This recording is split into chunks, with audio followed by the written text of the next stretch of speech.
하두셋. 안녕하십니까. 삼마이럴입니다. 송덕수 교수입니다. 제10판 신민법 강의 3회독 1309페이지 3번의 위험부담 보겠습니다. 삼마이럴TV 실책 구독, 추천을 부탁드리고 유튜브 구독을 권합니다. 양가 1번의 의미. 위험부담은 쌍무계약의 당사자 일방의 채무가 채무자의 책임 없는 사이로 이행불능이 되어 소멸한 경우에 그에 대응하는 상대방의 채무의 운명은 어떻게 되느냐의 문제이다. A와 B 사이에 A의 승용차를 B에게 팔기로 계약을 체결하였는데 그 계약이 이행되기 전에 승용차가 폭우에 떠내려가 못쓰게 된 경우에 B가 승용차의 대금 지불해야 하는가가 그 예이다. 일반적으로 위험이라고 하면 생활이익의 손실을 가리킨다. 그러한 위험 가운데 중요한 것으로는 급부의 위험과 대가의 위험이 있다. 급부 위험은 급부가 당사자 쌍방의 유책 사유 없이 불능으로 된 경우에 채무자가 급부 의무를 면할 수 있는가의 문제이고, 대가 위험은 당사자 일방의 채무가 채무자에게 책임 없는 사유로 이행불능이 1310페이지 되어 소멸한 경우에 대가적인 의미 있는 채무는 여전히 존재하는지의 문제이다. 특정물 채무나 종류 채무에서 채권자나 채무자가 위험을 부담한다고 할 때의 위험은 전자이고, 위험 부담에서 말하는 위험은 후자이다. 따라서 단순히 위험이라고 하면 대가 위험을 의미하는 때가 많다. 반가 1번의 위험 부담은 쌍무계약에서 생기는 문제이다. 편무계약에서는 대가적인 의미 있는 채무들이 성립되지 대립상태가 없기 때문에 위험 부담이 문제될 여지가 없다.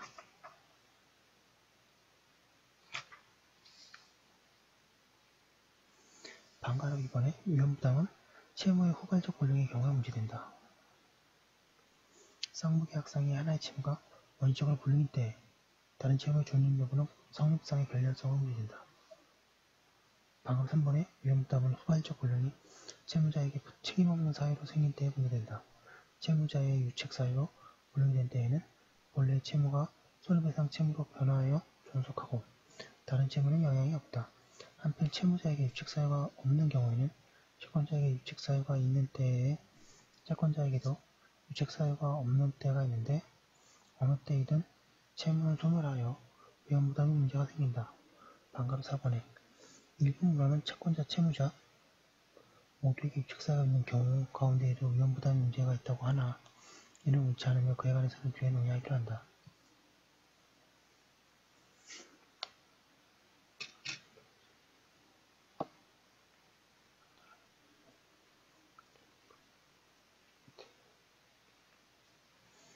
법률행위의 목적이 불능인 경우에 법률행위 객관. 원칙적 불능, 법률행위 계약의 무효, 불능인 채무 불성 및 경우에 따라 채약상의 과실의 문제됨. 후발적 불능, 법률행위는 유효하고 채무는 성립하니까 채무자에게 유책사유가 있는 경우에는 채무가 손해배상 의무를 면하고 채무자에게 유책사유가 없을 때는 채무가 소멸한다. 고 하고 있습니다. 1311페이지 양가를 1번에 위험부담에 관한 입법 방법. 반가를 1번에 위험부담에 관한 입법 방법에는 채무자주의, 채권자주의, 소유자주의가 있다. 이들은 모두 계약 당사자 일방에게 위험을 부담시키는 방법이며 위험을 당사자 쌍방에 분담시키는 경우가 없다. 양가로 가해 채무자주의. 채무자주의는 이행불능으로 소멸한 채무의 채무자에게 위험을 부담하게 하는 방법이다. 이에 의하면 반대급부 의무도 소멸한다.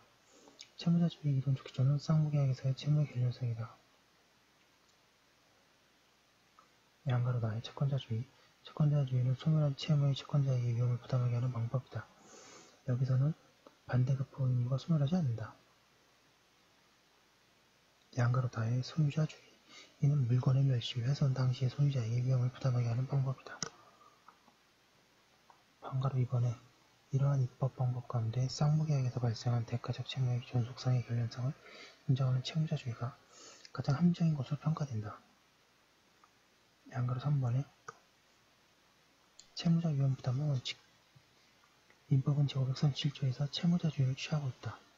반가로 1번에 제537조에 의하면 쌍무계약의 당사자 일방의 채무가 당사자 쌍방의 책임 없는 사유로 이행할 수 없게 된 경우에는 채무자는 상대방의 이행을 청구하지 못한다. 그리하여 앞의 승용차 매매에 의해서 매도인은 승용차의 소유권 이전 및 인도 임무를 면하지만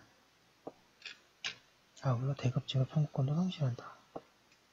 이때 매수인이 계약금이나 대금 일부를 이미 지급하였다면 매도인은 부당이득으로 이를 반환하여야 한다. 매수인의 이행이 불능으로 된 것을 모르고 후에 대금을 지급하면 그것도 피체 변제에 의한 부당이득이 된다.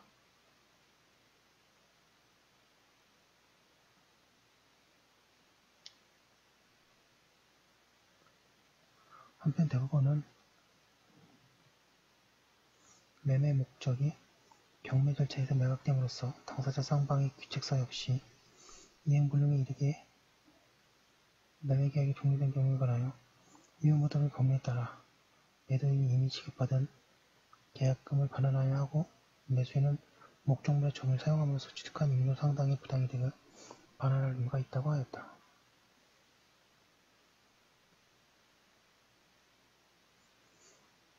반가로 이번에 급부의 일부가 불능으로 된 경우는 없다한가. 민법은 임대차에 관해서는 특칙을 두고 있으나 일반적인 규정은 두고 있지 않다.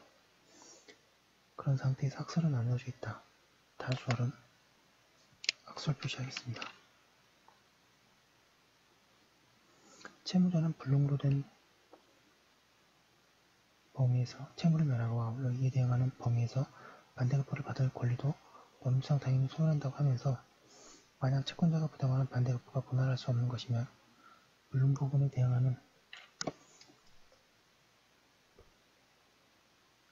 반대급부 부분은 근본으로 환가하여 부당이득으로서 반환을 청구할 수 있다고 하여야 하고 일부 불능으로 계약의 목적을 달성할 수 없게 된 때에는 전부 불능과 마찬가지로 다룰 것이라고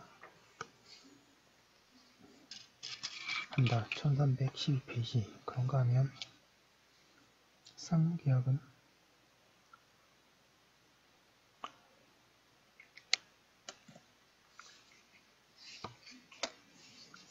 유상계약이기도 하므로 담보책임의 범위에 따라 대금 감액 청구권, 계약 해제권, 손해배상권에 발생한다는 견해도 있다. 그리고 판례는 담보권 실행 경매에 있어서 경락인의 책임 없는 사유로 목적 일부가 소실되었고 경락인의 나머지 뿐만이라도 매설 일사가 있어서 경락대금의 감액 신청을 한 경우에는 민법상의 위험부담 이론을 적용하여 그 감액 결정을 허용할 것이라고 한다. 사견으로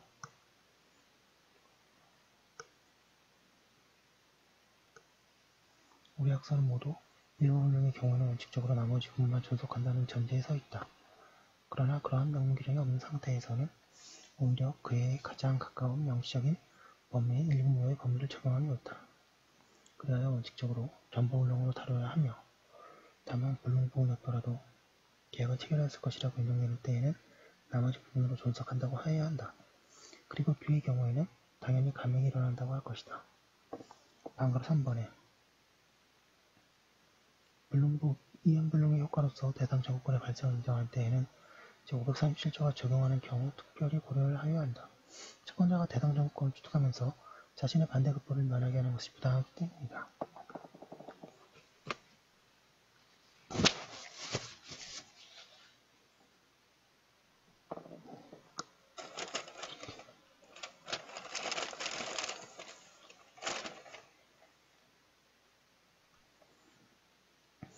따라서 채권자가 대상 청구권을 행사하면 그는 537조 규정에도 불구하고 상응하는 비율로 반대급부 의무를 부담한다고 새겨야 한다.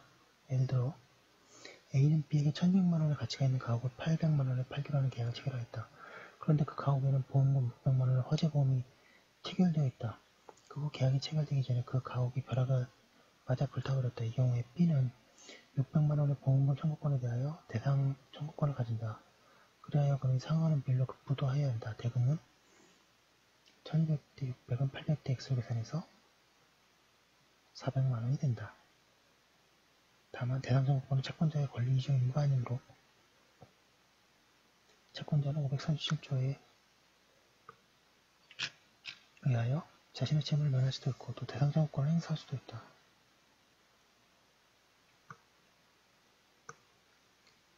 양가사본에 채권자의 유책사유로 인한 이행불능, 채권자 주의, 방법 1번 쌍부계약의 당사자 일방의 채무가 채권자의 책임 있는 사유로 이행할 수 없게 된 때와 채권자의 수령취 중에 당사자 쌍방의 책임 없는 사유로 이행될 수 없게 된 때에는 채무자는 상대방의 이행을 청구할 수 있다. 즉, 이때에는 예외적으로 채권자 수유가 적용된다. 여기에 채권자의 책임 있는 사유가 채무불이행에 있어서 채무자의 유책 사유와 같은지 문제된다. 학설은 이 둘이 같다고 하면서 채무자의 고유 과실이 신식상 이와 동일해야 할 사유라는 견해와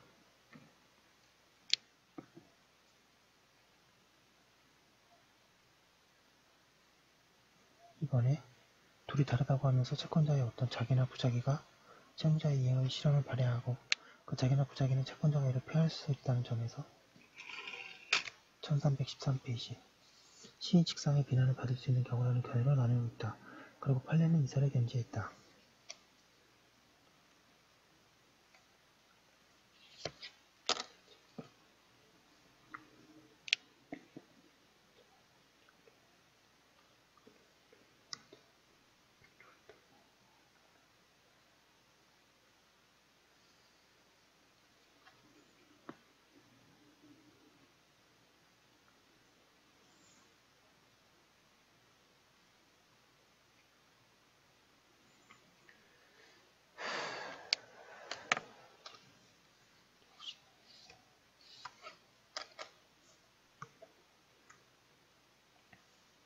사견으로 채권자는 의무자가 아니므로 그와 그의 유책 사유는 의무 위반이라고 할 수 없을 것이다. 방거리번에 예외적으로 채권자가 위험을 부당하는 위의 두 경우에 채무자가 자기의 책임을 면함으로써 이익을 얻을 때에는 이를 채권자에게 상환하여야 한다. 채무자의 여행비, 원료, 기계가 소모되지 않음으로써 받은 이익, 노동임금이 이에 해당한다. 그런데 이 이익은 채무를 면한 것과 상당인가 관계에 있는 것에 한한다.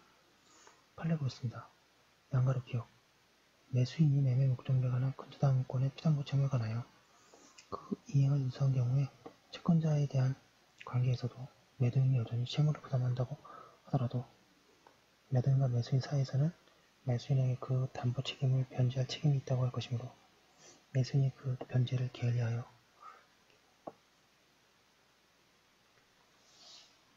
근저당권이 실행됨으로써 매도인이 매매 목적물에 대한 소유권을 상실하였다면 특별한 사정이 없는 한 이는 매수인에게 책임 있는 사유로 인하여 소유권 이전 등기 의무가 이행불능으로 된 경우에 해당하고 거기에 매도인의 과실이 있다고 할 수는 없다.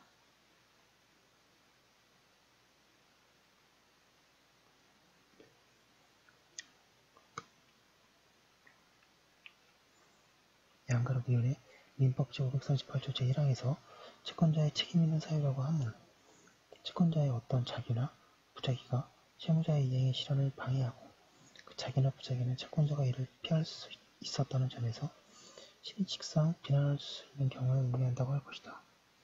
민법 제400조 소정에 채권자 지체가 성립하기 위해서는 민법 제460조 소정에 채무자의 변제 제공이 있어야 하고 변제 제공은 원칙적으로 현실 제공으로 하여야 하며 다만 채권자가 미리 변제받기를 거절하거나 채무의 이행이 채권자의 이행을 요하는 경우에는 고도의 제공으로 하더라도 무방하고 채권자가 변제를 받지 아니할 의사가 확고한 경우에는 고도의 제공을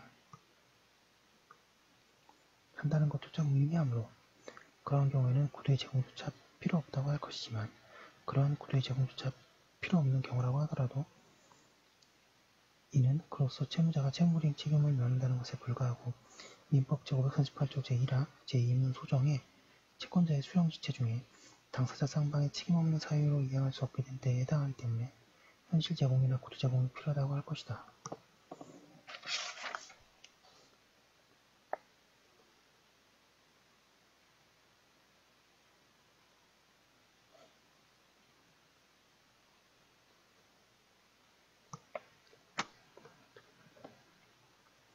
양가로 티그세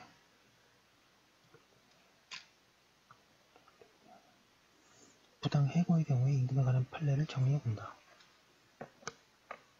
부당 해고 또는 퇴직 처분이 무효이거나 취소된 데에는 근로자가 근로제공을 하지 못하는 것이 사용자의 규칙 사유로 인한 것이므로 근로자는 제538조 제1항에 의하여 계속 근로하였을 경우에 받을 수 있는 임금 전체의 지급을 청구할 수 있다. 그리고 근로자가 부당해고로 인하여 지급받지 못한 임금이 연차 휴가 수당인 경우에도 해당 근로자의 연간 소정 근로일수와 출근일수를 고려하여 근로기준법 제60조 1항의 요건을 충족하면 연차 요금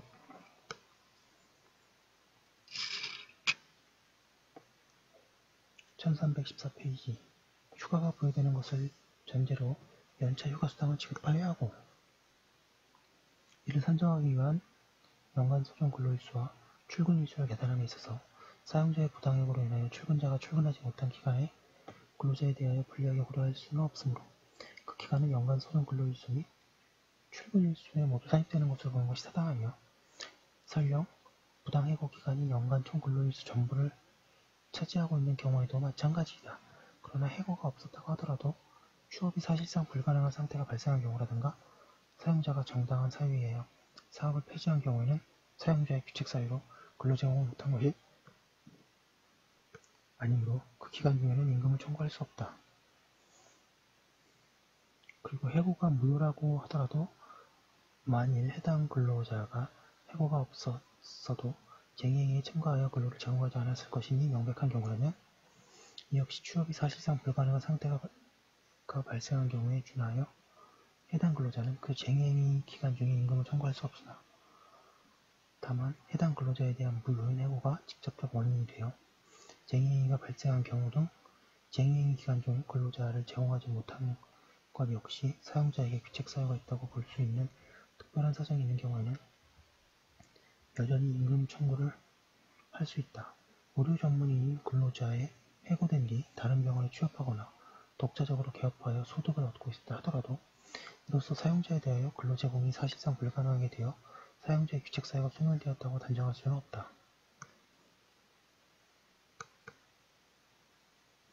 사용자의 규칙 사유로 인하여 해고된 근로자가 해고 기간 중에 다른 직장에 종사하여 얻은 이익은 제538조 제2항에서 말하는 채무를 면함으로써 얻은 이익에 해당하므로 사용자는 이 근로자에게 해고 기간 중에 임금을 지급함에 있어서 그 이익의 금액을 임금액에서 공제할 수 있다. 또한 이러한 공제는 부당해고가 불법 행위임을 이유로 손해배상 청구를 하는 때에도 행하여져야 한다. 그러나 상환해야 할 이익은 채무를 면한 것과 상당히 인과관계에 있는 것에 한한다고 할 것이어서 일부 해고기간 중에 노동조합 기금으로부터 지급받은 금원과 해고 전부터 처해주도록 경영하던 과수원에서 부업으로 얻은 수입은 공제해야 할 이익이 아니다. 나아가 근로기준법 제38조가 근로자의 최저생활을 보장하려는 취지에서 사용자의 규칙 사유로 인하여 휴업하는 경우에는 사용자는 휴업기간 중에 당해 근로자에게 그 평균임금의 100분의 70 이상의 수당을 지급하여야 한다고 규정하고 있고 이 규정에서의 휴업에는 개개의 근로자가 근로계약에 따라 근로를 제공할 의사가 있음에도 불구하고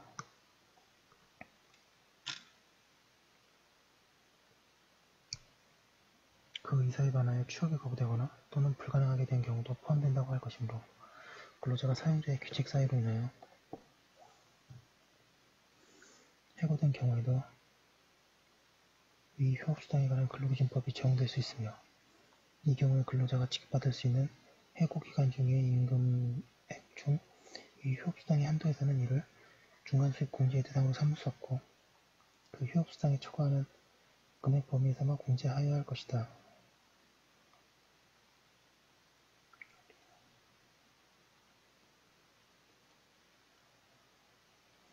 양가로 1. 무효인 부담 전직의 경우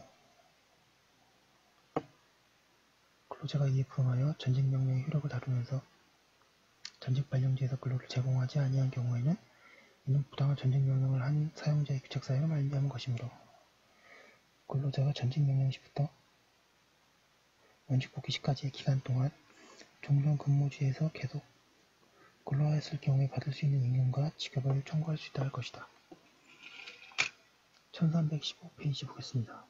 양가로 미음에 아파트 수분양자에게 중도금을 대출하는 이익이 수분양자가 그 대출금 이자의 지급 및 후취담보 약정의 이행 등을 하지 않자 위 대출 채무의 연대보증인인 분양회사로부터 그 회사 명의로 소유권 보존 등기가 되어 있던 분양아파트에 대하여 근저당권을 설정받아 결국 그 근저당을 실행함으로써 제3자가 그 아파트의 소유권을 취득한 사안에서 위 근저당권의 실행으로 제3자가 분양 아파트 소유권을 취득한 결과 분양회사의 소유권 이전 의무가 분양 이행불능된 것은 채권자인 수분양자가 자신의 분양 잔금 지급 의무, 나아가 위 대출금 및 그 이자의 지급 의무를 이행하지 않는 귀책사무로 인한 것이므로 이는 민법 제538조 제1항 1문에 채권자의 책임 있는 사유로 인하여 채무자의 채무가 이행할 수 없게 된 때에 해당한다고 한다.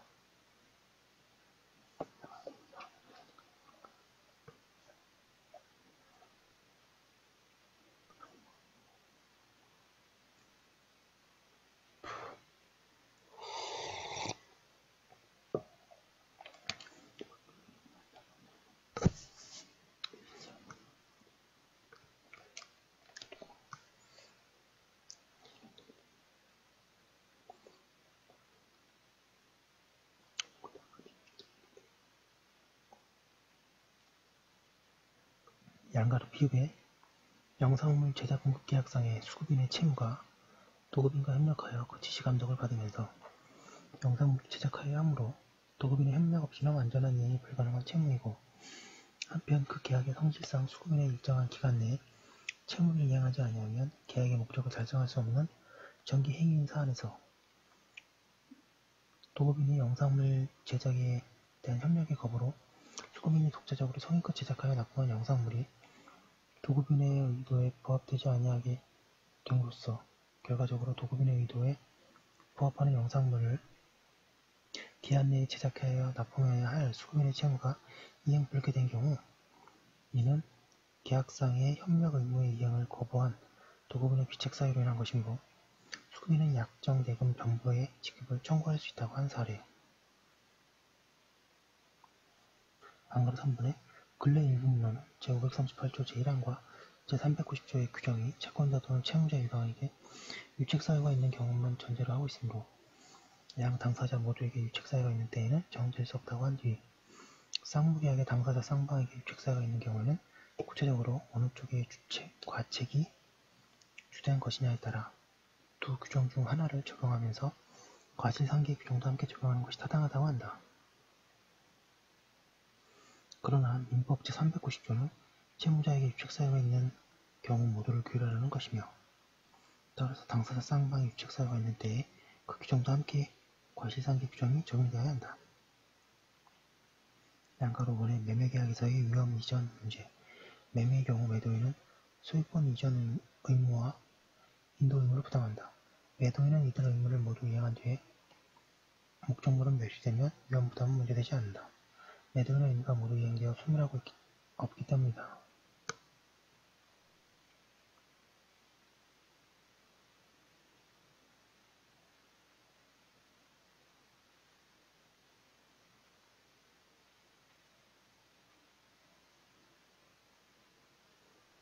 그에 비하여 매도인이 그의 의무 가운데 일부를 이행하지 못한 상태에서 목적물이 멸시되면 특별한 취급이 없는 한 위험 부담의 문제가 지속되고, 그 멸실이 양 당사자에게 유책 사유가 없이 일어난 때에는 제537조에 의하여 매도인이 대금 지급 청구권을 잃는다. 그런데 가령 매도인이 인도를 마쳤지만 소유권 이전 의무를 이행하지 못한 경우나 그 반대의 경우에도 그 결과를 인정해야 하는가? 민법은 이에 대하여 특별 규정을 두고 있지 않다. 그러한 상황에서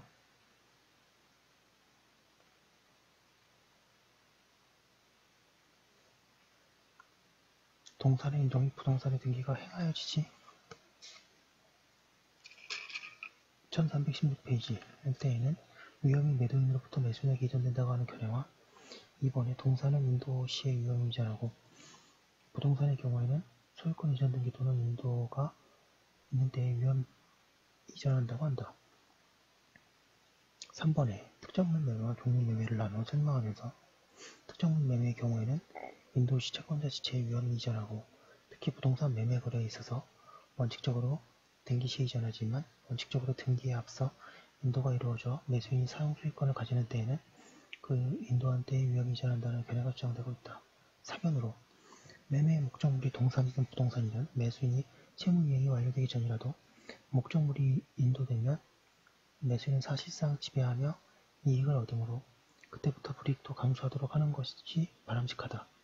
그런데 명문부장이 없는 상태에서 그런 해석을 할 수 있는지가 의문이다.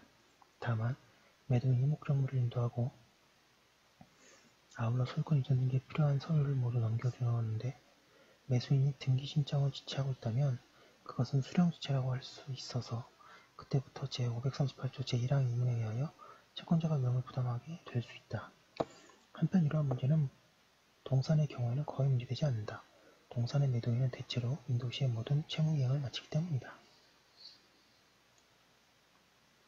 양가 6번에 537조, 538조 임의규정사 위험부담에 관한 이 두 민법 규정은 임의규정이다. 따라서 당사자는 그와 달리 약정할 수 있다고 하고 있습니다. 네, 여기까지 한 거 올려두고 다음 거 이어서 하도록 하겠습니다.